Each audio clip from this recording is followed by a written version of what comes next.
Entrepreneurs Over 40, Episode 27, with Dana Knowles talking about how she overcame her addictions to drugs and alcohol, invented the shower caddy, and became the director of Inventor Relations at inventRight.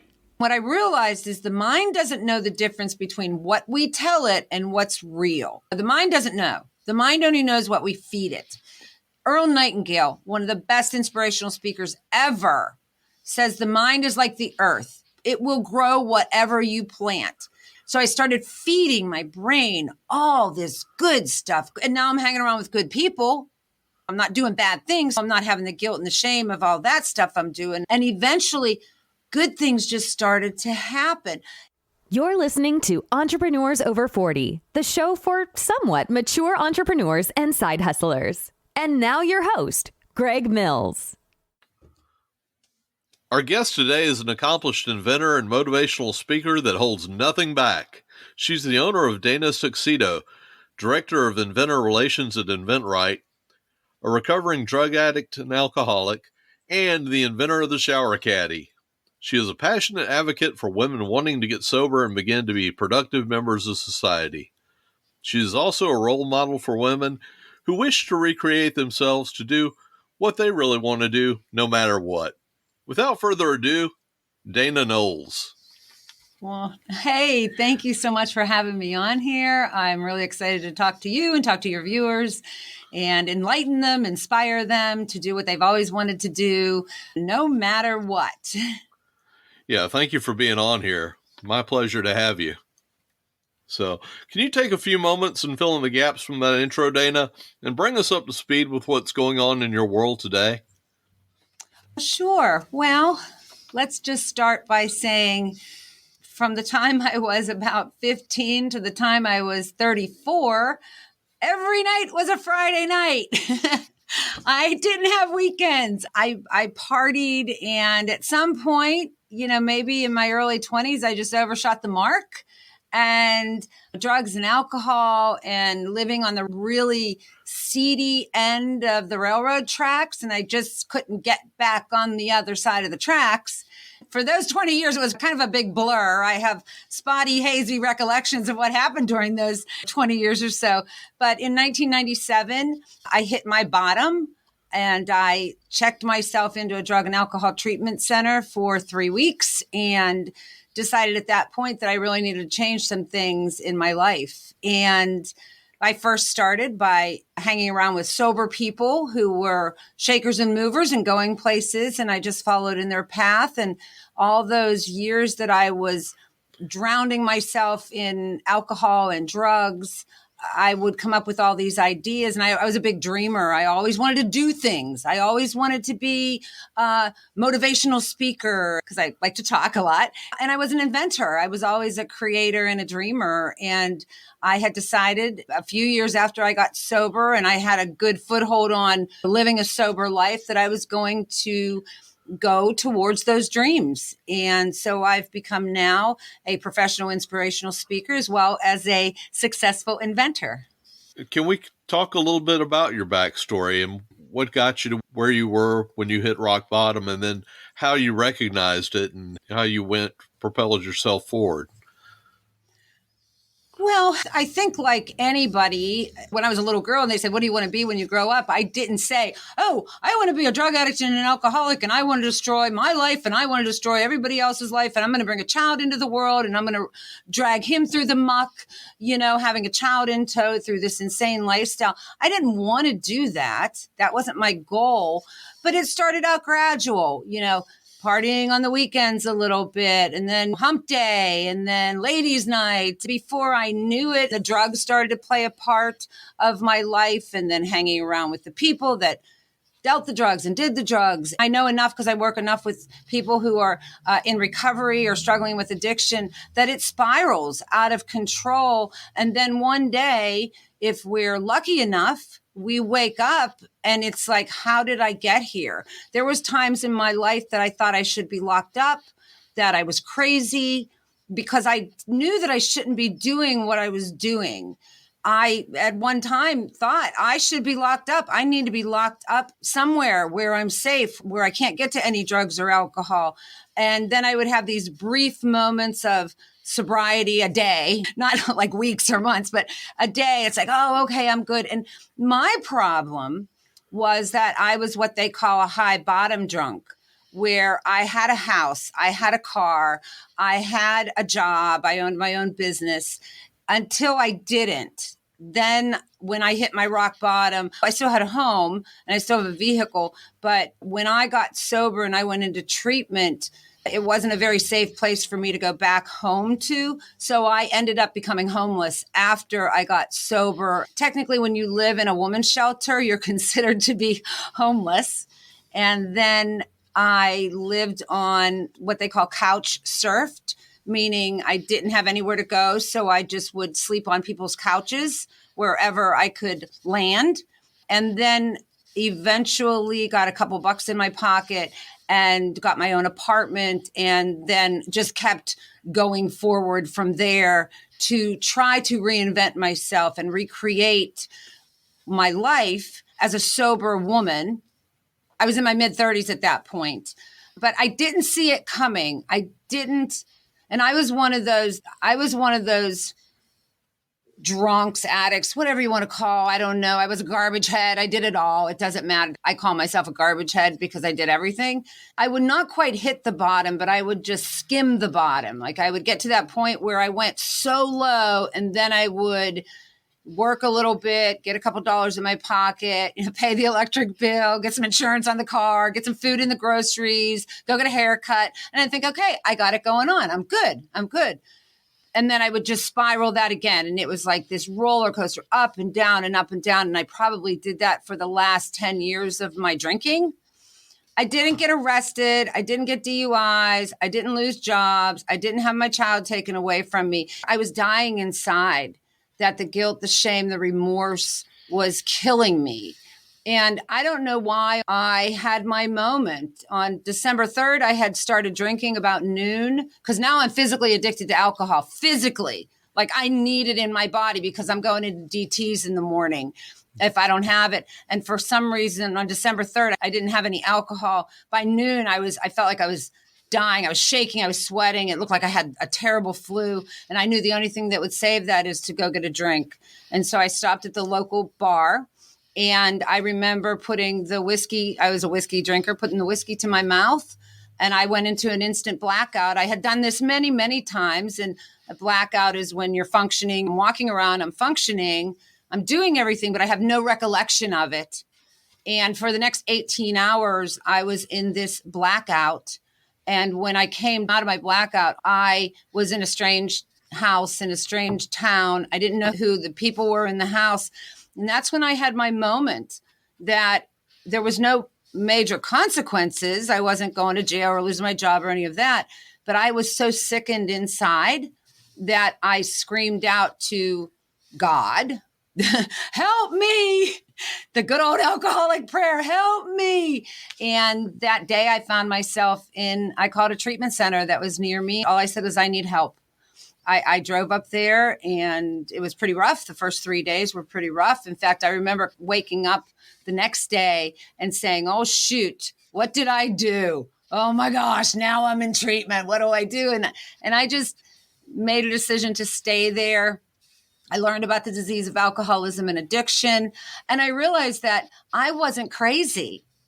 Thank God I wasn't crazy. I was just an alcoholic and a drug addict. And I don't say that lightly, but I was able to look at it that way. And there was help through 12-step meetings and through therapy. So that's kind of my story. My story is really very colorful. And if anybody wants to know the real story, that's a whole new podcast. I don't regret anything that I did. I take what I did, I embrace it, all the good, the bad, and the ugly. And now I hope that I can inspire other people to not shut the door on their past, but bring it out into the light and help other people. So as I'm sharing here, I certainly hope that I'm helping someone that's listening, even that one person that's listening, if they're struggling with drugs and alcohol, to reach out and get help. And we can be anything we want to be.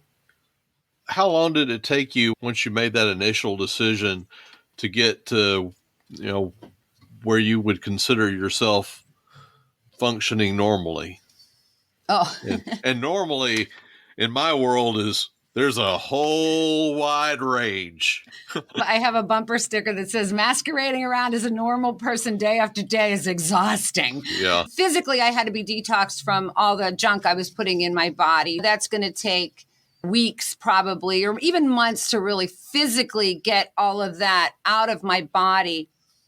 But it was the mental part of my recovery that I really had to work on. So first, my main concern was don't drink. Don't do drugs. Don't drink. I mean, that's all. That was my goal every day. Don't drink and don't do drugs. That was my goal. And stay away from the people that are doing that kind of behavior. I started hanging around with other clean and sober people.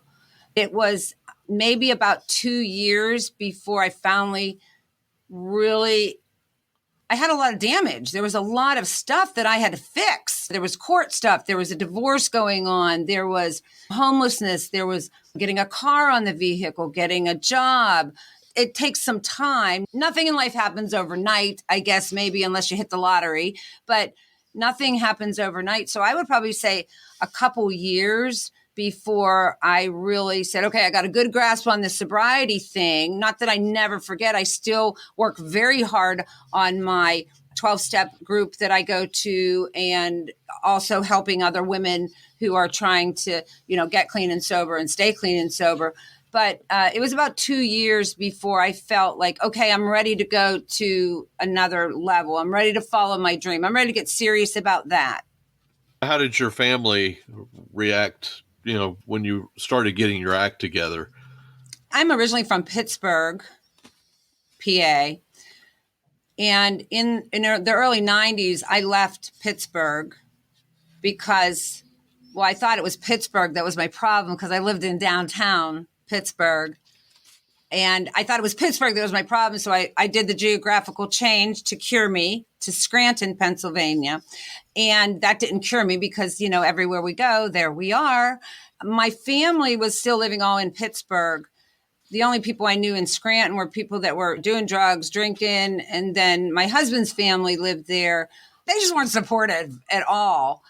They didn't understand the disease of alcoholism. Over the last 20 years or 20 some years, the disease of alcoholism has really come into light, that it's not this big black cloud, this walk of this shame that we carry around with us because addiction, whether it's alcohol or drugs or whatever, it touches just about everybody's life. And now it's really brought out into the open more. So my mother and my father, who are living back in Pittsburgh, they didn't even know I was in treatment. I kind of checked out of the family life. When we're living in the world of addiction, we don't get invited to weddings and baby showers and parties and family reunions and funerals because they don't want us around. I had many family members that had died that I didn't even know they died until I got sober. Interestingly enough, when I was celebrating my 1-year anniversary of being sober, my mother wrote me a letter and she said, your father and I are just starting to begin to believe that you might be doing this, staying sober. That was the moment I realized how much damage I had done because the trust wasn't there. There was just so much heartache that I put especially my family through. My mother was sleepless nights, not knowing whether her daughter was alive or dead, not hearing from me for months on end. But they were supportive. And now my mother, she can't even really recall. I've been sober for 24 years. I'm just a completely different person. I'm the daughter I've always should have been. I'm the sister I always should have been. So they're supportive of me for sure now, as well as my son. I had a child that I drugged through all that muck. Luckily, he did not become an alcoholic or a drug addict. It always amazes me that you can have two parents that are total off the chart, drug abusers and alcoholics, and the children don't turn out that way. Or you can have two parents like my parents that were wonderful parents that never drank and drugged ever. I mean, my parents were married for 40 some years. Dinner was on the table every day. We went camping. We had a pool in the backyard. We had a dog. And yet I turned out the way I turned out. So I don't know. Sometimes I think you just get what you get. You try your best. You just get what you get. Now, you alluded to starting to hang out with more successful people. How did you come by those people? The first thing that most treatment centers will do is they will introduce you to a 12-step program. And it's vitally important for me, and I don't know about anybody else, I can only speak for myself, that I started hanging around with good, sober people. That saying, birds of a feather flock together. And I wanted to be the sober, respectable woman that I saw others being. And I just started to hang around with them, whether that was going out for coffee, talking with them on the phone, going to the meetings together, and connected with them. We'll segue into that at some point with the inventing or the speaking, is hanging around with those people who are where I want to be. Did you come from an entrepreneurial or inventor's background at all? Was there anybody in your family that had invented or had their own business? Not invented, but my mother was an entrepreneur. She owned her own successful drapery, custom drapery business. My father and her owned it together. I've always worked for myself. I've had other jobs, waitressing and some other jobs when I was younger, but I've always worked for myself. I had a cleaning business for many, many years that I cleaned some of the wealthiest people in the Scranton area. I had a secondhand clothing store for many, many years for women, where I would help women in the battered women's shelter. That's, of course, after I got sober. And then now I own Dana's Tuxedo, that we are the only tuxedo business in 3 counties here in the Eastern Panhandle of West Virginia. And I've had that since 2008. How did you get started in the tuxedo business? Because that seems like that would take a little bit of know-how and maybe a lot of capital. No, it was pretty interesting. So going back to getting sober, I was in Scranton, Pennsylvania, and there was a business up there that was a huge wholesale tuxedo place. They supplied tuxedos to 500, 600 stores in the Northeast United States. And I happened to be working for them cleaning because I had my own cleaning business, but I'm drinking. So I'm cleaning and drinking and cleaning and drinking. And I used to put my alcohol in the 409 bottles are white, so you can't see through them. And I'd rinse that out real good. And then I would pour my whiskey in the 409 bottle. So I would be at work drinking out of a 409 bottle. And I don't know if anybody saw me or not. So I worked for this company. And then I went to rehab. And while I was living in the women's shelter, the owner of this company somehow got a message to me and said, tell Dana to come back. I want to talk to her. And I felt like I was going to the principal's office, like, oh, I'm in big trouble now. I went to rehab. I just didn't show up for work. So I thought for sure I was going to be in trouble. And he sat me down and he said, what can I do to help you? He had a friend of his that died of alcoholism. And he said, I don't want to see that. What can I do for you? Can I give you your job back? So he gave me my job back. And that was like, and I was probably 6 weeks sober at the time. And that was my first little glimpse of hope that there are people that do want to help. And so then I fast forward it. I met my husband. We got married. We moved around the country. We moved around the world a little bit. And then I landed in Martinsburg, West Virginia. And then I started a secondhand clothing store. And then in 2007, there was 2 tuxedo places in Martinsburg, West Virginia. They went out of business. They closed their doors at the same time for health reasons, not for lack of not having the business. Both of them within 6 months of each other. And my husband says, why don't you call Mark Sarno? That's the owner of Sarno and Sons. And I said, oh, okay. So I called Mark. I'm like, hey, Mark, it's Dana. There's nobody doing tuxedos down here in Martinsburg, West Virginia, which is like 3.5 hours from Scranton. And he said, hold on a second. I don't know what he did. Maybe he looked at the population or how far away it was. And he just said, when do you want to start? And I said, okay, tomorrow. And so the next thing I knew, I had catalogs. I started the business with 1 catalog.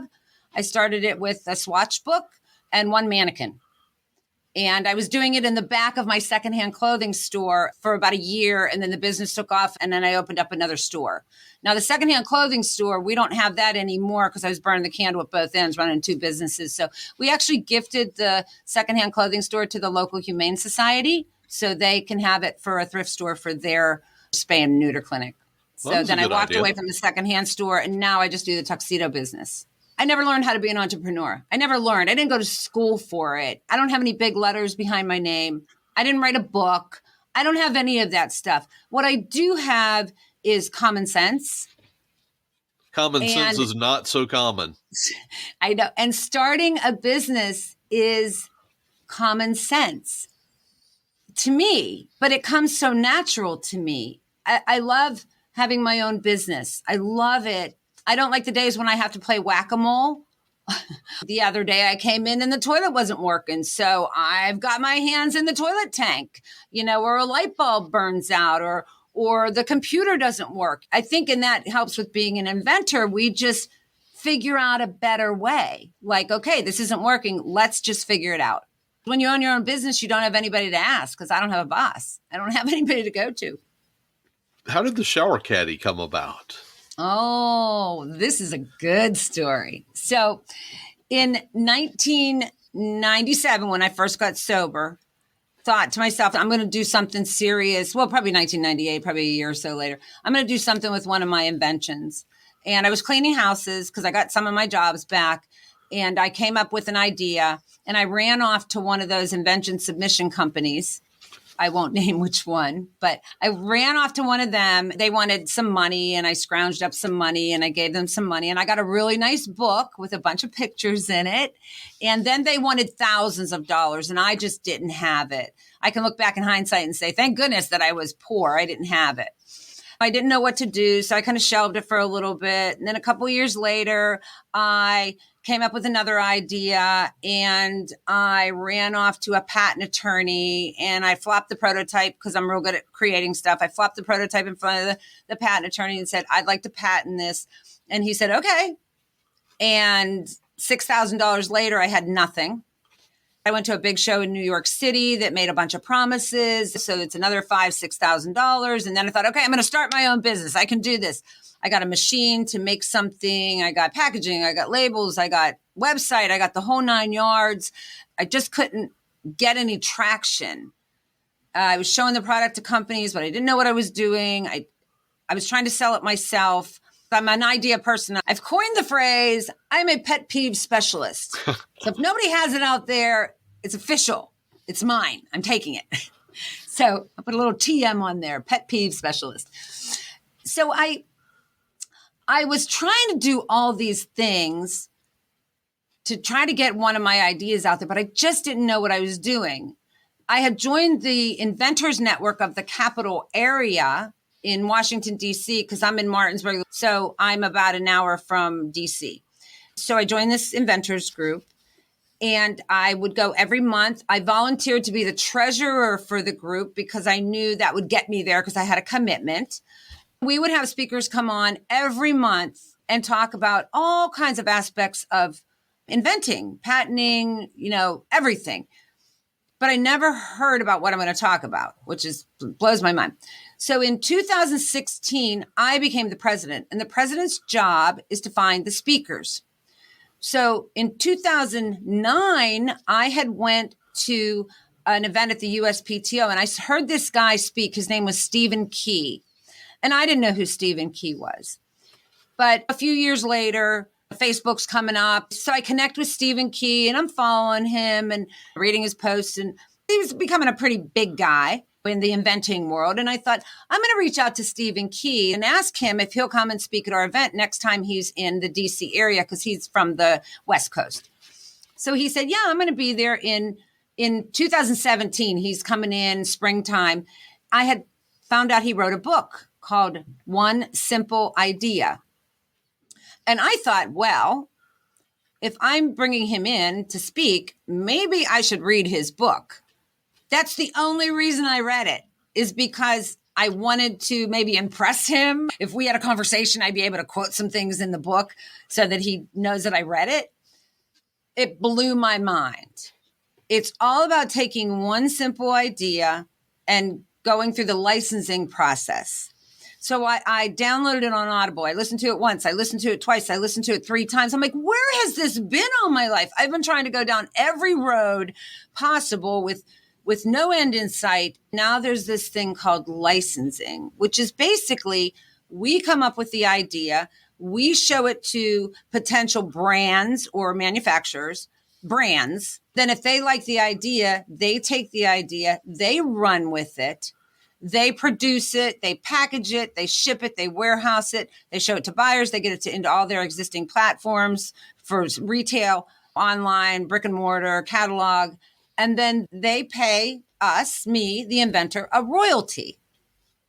So that's what I decided that I was going to learn how to do. Now I've become an expert at it. I actually work for the company that taught me how to do it, inventRight.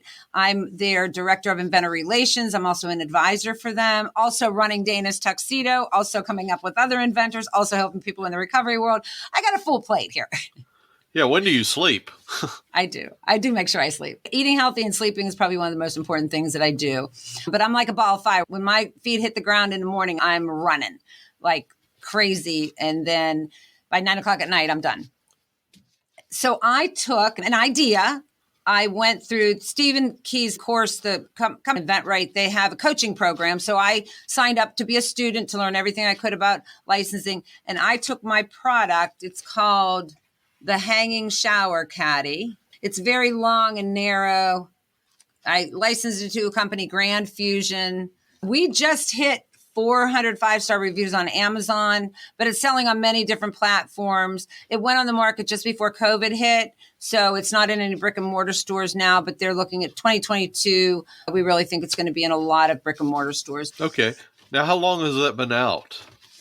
2 years. See, that blows my mind. I feel like that's been out longer should have been out longer. The thing about licensing is, and I'll use my shower caddy for an example. There is a lot of mesh shower caddies out there. What makes mine unique and different is the shape of it is different. And that made it appealing because there was nothing like it on the market, nothing that was shaped very long and narrow. And that made it very appealing to a potential licensee. But with that being said, it's not like I called one company and they said, oh, yeah, sure, we love it. No, I called 80 companies. 20, some of them never even got back to me. 53 of those 52 actually looked at the prototype and then said, we like it, but no, it's not a good fit for us right now. And company 53 said yes. And you only need one. Mm-hmm. You only need one. It's a numbers game, like so many things, whether you're in sales, whether you're in public speaking, it's a numbers game. The more stuff you throw on the wall, it's going to stick somewhere. And It's about relationships and getting to know people and suiting up and showing up and being professional. I feel weird asking this, but I'm going to ask it and you feel free to tell me pass or we'll go on to the next question. But what kind of percentage do you get on that? I can talk about that. So royalty rates on a simple product like mine, it's retailing for $10.99. Is the average royalty rate on a simple product like this is 5%. So if a product retails for $10, it's probably going to wholesale for $5. So I get 5% of $5, which isn't much, 25 cents, right? Right. Not much. This particular product here is on target to sell between 200 and 250,000 units a year. Nice. Yeah. So when you add those numbers up, that's a nice chunk of money. And the thing is, I'm not doing any work. I'm done. I did my work on the back end. Now, the company put all their time, all their money, all their effort into getting my product on the market. The only thing that I do is get on podcasts like this and talk about it. I also share on my LinkedIn page, my Facebook page, like we just hit 400 5-star reviews. I will be posting something, a video of me doing some kind of happy dance or whatever, because that drives sales to Amazon or to their website or wherever. I feel like some people would expect it to have a higher margin, but they're not thinking it through. No. The royalty rate can be anywhere from 2% to 12%.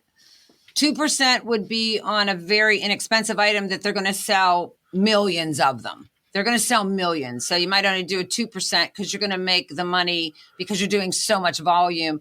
A larger royalty rate would be on something that's more expensive, but doesn't sell a lot. Maybe something that costs $1,000 or $5,000 or something. You're not going to sell 1 million units of that a year. Okay. Now, how did you become, director of inventor relations with inventRight? Well, remember I talked about getting sober and hanging around with people who were where I wanted to be? Mm-hmm. Well, the team at inventRight was where I wanted to be. They were successfully licensing products. They were teaching other people how to license products. So after my 6 months of being a student in inventRight, I really just never went anywhere. I became an alumni student. So I showed up at everything. I just showed up. When there was a trade show in Chicago, I showed up. I just kept showing up. I can't talk about the shower caddy without talking about the program that taught me how to license my shower caddy, because that's so important. So over the years, I guess Stephen just got sick of looking in my face and said, hey, why don't you just come work for us? I remember when I first started pitching my product, I was so scared to pick up the phone and talk to people, like many people are. And I kept doing everything else other than pick up the phone and actually talk to somebody. And I got really mad at myself. And I thought, what am I scared of? What's the worst that can happen?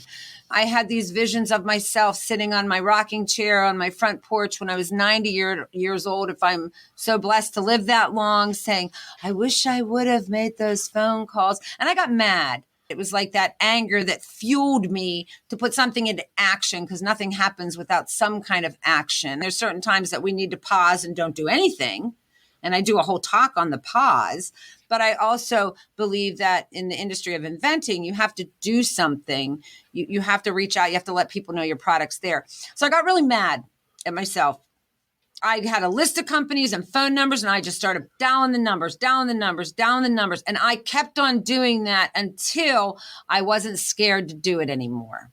Because everything we do when it's new is scary. Everything. You doing this podcast probably was scary. You start everything we don't know because it's new. We don't know. But when we go through that fear and just say, okay, I'm going to just do this, and then we do it, then it becomes very easy. So I got very good at making phone calls.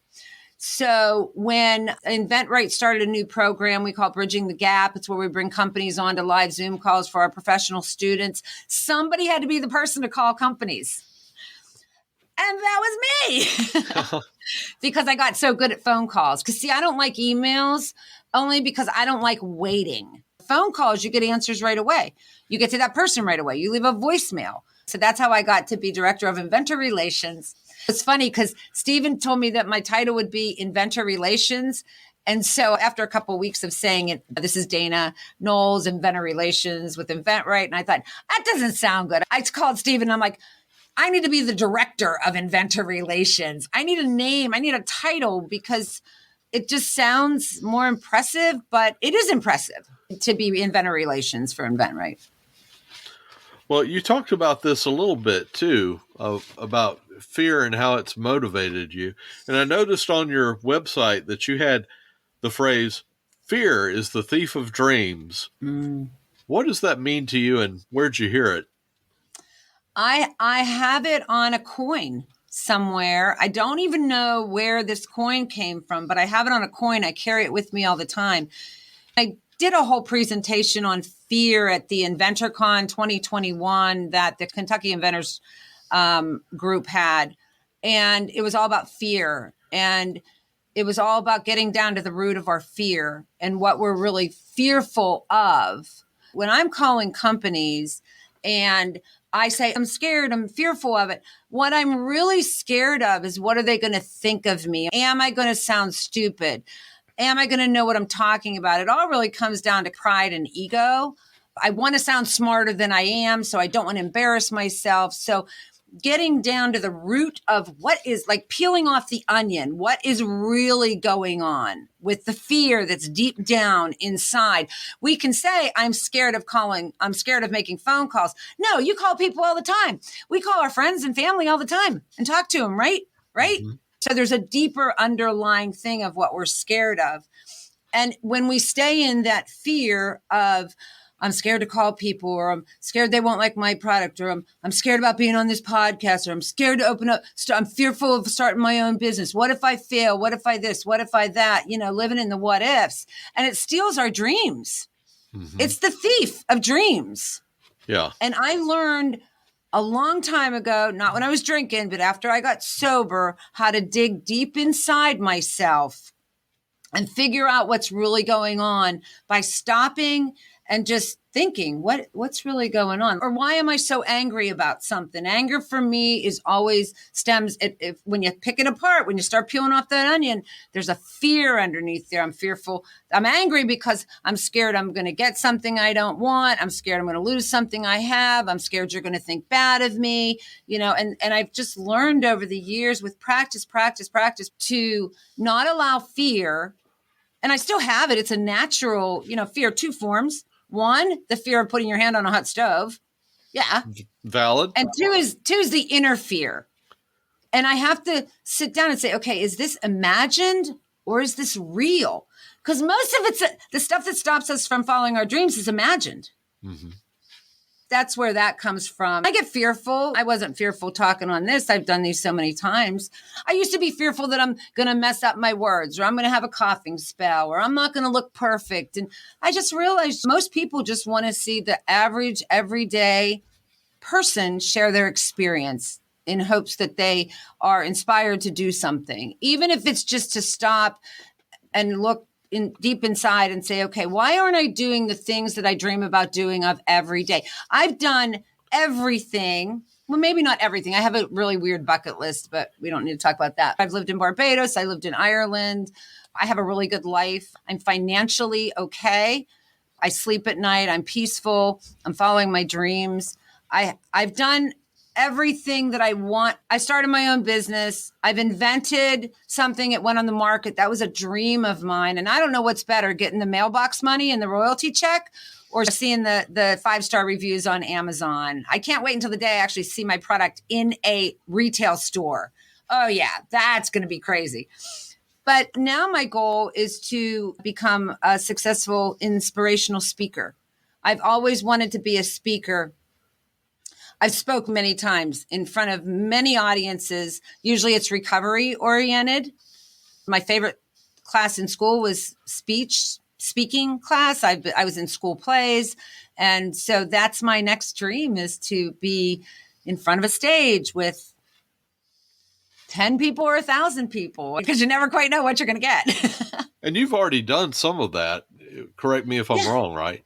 Yeah, I have. Now I have a speaking coach who is guiding me through, just like somebody guided me through the inventing process. If I was to do it on my own, I am going to waste so much time and so much money, not knowing what the heck I'm doing. So just like with inventing, I hired a professional, the inventRight team, to coach me. And I did the same with my speaking career. I hired a coach. It's a company. It's called the Speaker Lab. And I went through their process that we built a website. We got speaker reels. We got our hit list of companies. We want to get into that key player for event planning. Who's picking the speakers? So now I'm in the process of doing the podcasts like these to get some good speaker reel footage, as well as contacting event planners that will hopefully want to hear the message that I have. I primarily speak with people who have dreams, people who are stuck. They're not happy. Not that they're not happy with their life. We have that annoying voice in the back of our head that never goes away. I want to open up a business, or I want to do something. I want to bring a product to market. And then that annoying voice is, I want to start my own speaking business. I don't know what the next annoying voice will be, but I got sick of listening to it. And it's like, okay, I'll write already. I'll do something about it. And even the mere fact that I said to myself, I'll do something about it, that annoying voice stopped. Because now that voice is saying, you go, girl. You go. You do it. You got this. Yeah, there's a song that you reminded me of. I think it's by Zach Brown. I could be wrong. It's called Fear, He Is a Liar. Oh, I'll have to check that out. Yeah, says something to the effect of, you think you're not beautiful, you think you're not worthy. Fear, he is a liar. Yeah, and I'm a big believer in self-talk. When I was first sober, I went to therapy. My therapist had said, you beat yourself up so much, because I had all this guilt and shame. You know, I was a terrible mother. I was a terrible daughter. I was a terrible person. Terrible, terrible, terrible. So she gave me a piece of paper, and it had all these little one-line positive affirmations. She says, cut these out and put these all over your house, bathroom mirror, beside your bed, your front door, you're everywhere. You are beautiful. You are smart. You know, you are successful. You can be somebody. And I had them plastered all over the place. And what I realized is the mind doesn't know the difference between what we tell it and what's real. The mind doesn't know. The mind only knows what we feed it. Earl Nightingale, one of the best inspirational speakers ever, says the mind is like the earth. It will grow whatever you plant. If you plant poison ivy over here and corn over here, it will grow just as abundantly.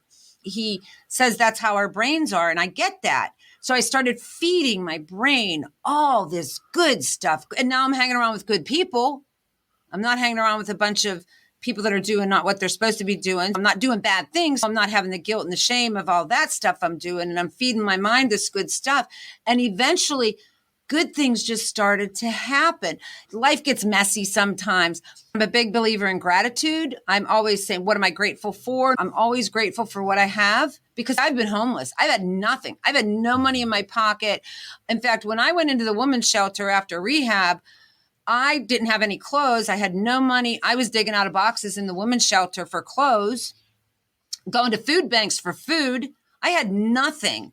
And so today, I'm so grateful that I went down to nothing, because what I realized is what we really need is we need food, we need clothing, and we need shelter. Everything else in this world is icing on the cake.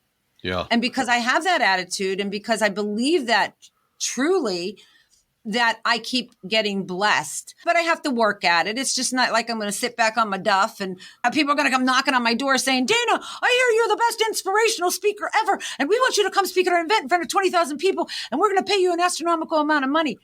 That's not going to happen. I have to go out there and network and hang around with the people who are doing what I want to do and be where I want to be. Okay. Now, do you have a book in you? Because I'm kind of surprised that I didn't find one on Amazon. Funny you should say that. I did start to write a book a few years ago, and I'm not a writer at all, but I thought I'm just going to throw a bunch of stuff. I went to my friend's cabin up in the woods and spent 3 days by myself, just pounding out, just blah, blah, spewing words. Got a kind of a rough draft. And then, things get busy and I shelved it. It's in a box somewhere in the basement since COVID, really. And I've been doing a lot of these podcasts. I've had writers reach out to me and say, you got a great story and you need to talk about it. My problem is I don't know what ghostwriter is good or bad.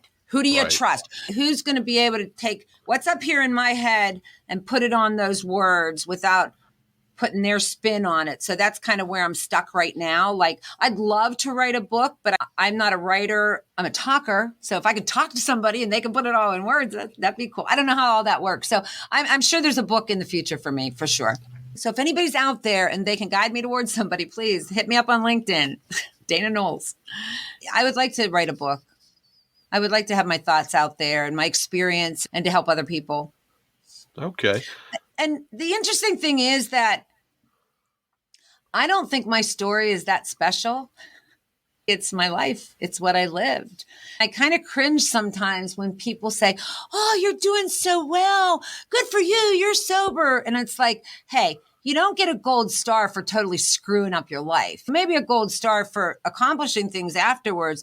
But I don't want a pat on the back because I was a complete screw up for 20 years and lived in a bottle of whiskey and a gram of cocaine. Let's get ready to wrap this up. Is there anything I haven't asked that you'd like to go over? You know what? I think your questions that ask brought out a lot of information. I wanted to talk about my past. I wanted to talk about inventing. I wanted to talk about speaking. I wanted to talk about what I do in my life today to keep me on the right path. So I think we covered it all. Did a great job, Greg. Well, thank you. Good deal. I won't say what book do you recommend to help them in their life or to move their business to the next level, but Is there a speaker or a video or, YouTube video that you recommend? This is the second time I'm listening to this book, so I'm going to give him a little shout out. Jon Acuff, Jonacuff, Soundtracks. He's a great narrator. He's just talking to you like you're sitting there. He's very animated. It's super interesting for somebody like me anyway. And it's funny as well. And it made me really think about the soundtracks that I play over and over in my head. One of the things that I love about it is a lot of what he says, I've worked on that soundtrack, that voice in my head. Fear is a thief of all dreams. What's the inner fear? Something that you've wanted to do all your life, but yet you don't do it because there's that inner voice inside of you, your soundtrack saying, oh, it's too hard. You can't do it. You're not smart enough. Well, let me tell you, I'm a high school dropout. I have no college degree. I don't have the letters behind my name. What I have is the passion and the drive and the want to follow my dream. And that's so much more important. Of course, if you are my accountant or you're my brain surgeon, I really want you to have some letters behind your name. But to be an entrepreneur, to do certain things, you really need to put that dream into action. So Jon Acuff, Soundtracks is the one I'm listening to right now. Every book I listen to is a book to make my brain better and make me move forward. I did mention Stephen Key's book, One Simple Idea. If anybody has an idea that they want to license, that's always a good book. What's the best way for someone to contact you or to check you out online? DanaKnowlesinspires.com is my website. And we didn't even say this. You didn't say this in my bio. I'm the first lady of Martinsburg, West Virginia. Oh, that's right. He was in recovery 24 years, and he was also homeless at one time. His story is pretty amazing, too, but he doesn't shout it like to the public like I do. He's not as vocal about it in public. It sounds like you both come a long way. Yeah, we have. We've lived on both sides of the tracks. It wasn't just like we hit the lottery. It's been hard work over the past 24 years. But the one thing that we did, we never quit. We never quit. And of course, Dana Knowles, Knowles on LinkedIn is the best way to reach out to me if you want to message me or see what's going on in my life. Okay. Well, that's a wrap. Thank you, Dana, for being a guest on Entrepreneurs Over 40. If you'd like to leave feedback on this episode or suggest a guest, you can reach me at eo40show@gmail.com. That's eo40show@gmail.com. Now, next week, we'll have on Chris Klesch talking about how he retired from AT&T and started his company, Lifetime Leisure Experiences, to help people maximize their travel experiences while minimizing the cost.